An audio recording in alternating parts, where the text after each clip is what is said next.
Hey everyone, I'm Bob Raynor, and this is the Friday Five, your quick 5-minute dose of creativity, career insight, and inspiration to wrap up the week. This week, I want to talk about creative agility, the art of staying flexible in a world that's constantly changing. Because in creativity, just like in life, the people who thrive aren't always the ones who plan the best, they're the ones who adjust the best. Let's start our weekend with a creative spark. Fast Company recently published an article called 3 Ways to Build a Brand That Actually Sticks. The takeaway? Even small brands can go up against the big players and actually stick with consumers in 2025 and beyond. The article talked about how smaller brands have the advantage of being nimble and able to find insights that larger brands may have missed. It also talked about building your community on social before scaling. This way, you're not treating it like an afterthought like larger brands who react to trends instead of paving the way.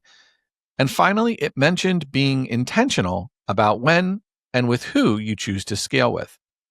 Thoughtful decisions about what is best for your customer go a long way. There are lessons here for personal brands too. Use your unique talents to your advantage. Stay flexible and, most importantly, stay true to yourself. Authenticity will help you attract the right clients. So your creative spark this week is to use your unique insights. Don't worry about the outside noise. How can you translate your authentic experiences into a message or a creative expression that others may have missed? Next up, a little inspiration from some of the top names in design. I listened to an audio article that asked 9 superstar creative leaders to share what they wish AI would actually do for them.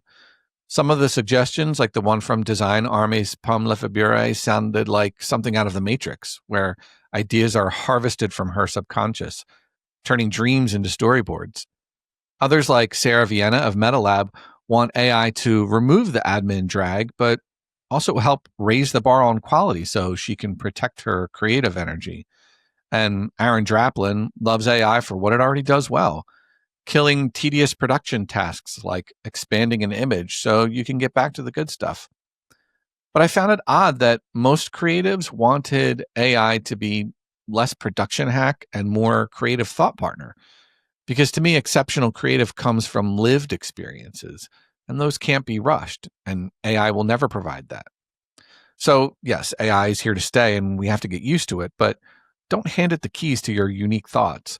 Find ways to use it to clear space for deeper thinking, faster iteration, and more original expression.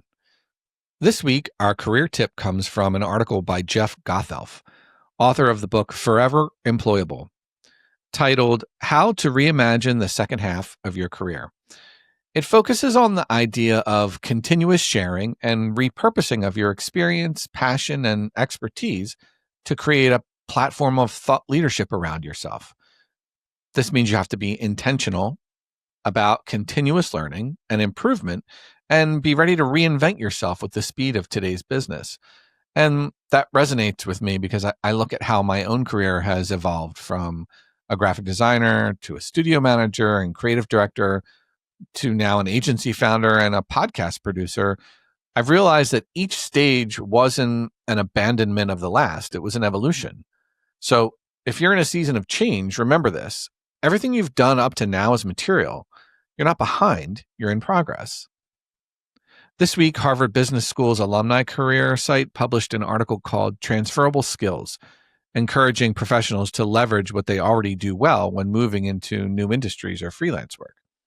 I think that's especially true for creatives managing money or building a new revenue stream, because maybe you're great at pitching concepts and that same skill set sells your freelance proposals. Or you've mastered client communication. That's the foundation of business development. Every creative skill you've built is currency. You just have to learn to invest it differently. So your financial reminder this week is to audit your skills like assets. The more you recognize your transferable value, the more confident you'll feel setting your prices and expanding your opportunities. And finally, a little thought experiment. I found an article from earlier this year where creative leaders were asked what they would redesign without constraints of budget, time, or practicality. Their diverse answers ranged from something like an overhaul of the U.S. healthcare system's data visualization to a reimagining of everyday objects to elevate their design and cultural value, and even a complete rethinking of today's design aesthetic to encourage a return to experimentation and originality that they hope to counter that overly polished look we get with AI and templates. But I think it sparks a broader conversation about the push for more human-centered and sustainable design, and a renewed appreciation for craft and physical experiences in today's world. So here's your challenge this week. Give yourself a thought experiment. Take an hour, a day, or even a week to step back and ask, what's working and what needs redesigning in my creative life? How can I become more adaptable? I think about this quote from the great Bruce Lee, who taught us to be like water making its way through cracks. If nothing within you stays rigid, outward things will disclose themselves. Be formless, shapeless like water. If you put water into a cup, it becomes the cup. If you put water in a bottle, it becomes the bottle. If you put it in a teapot, it becomes the teapot. Now, water can flow or it can crash. Be water, my friend. That's it for this week's Friday 5. Thanks for listening. And if something in this episode resonated, share it or tag me on LinkedIn or Instagram. And until next time, stay flexible, stay curious, and keep your flame lit.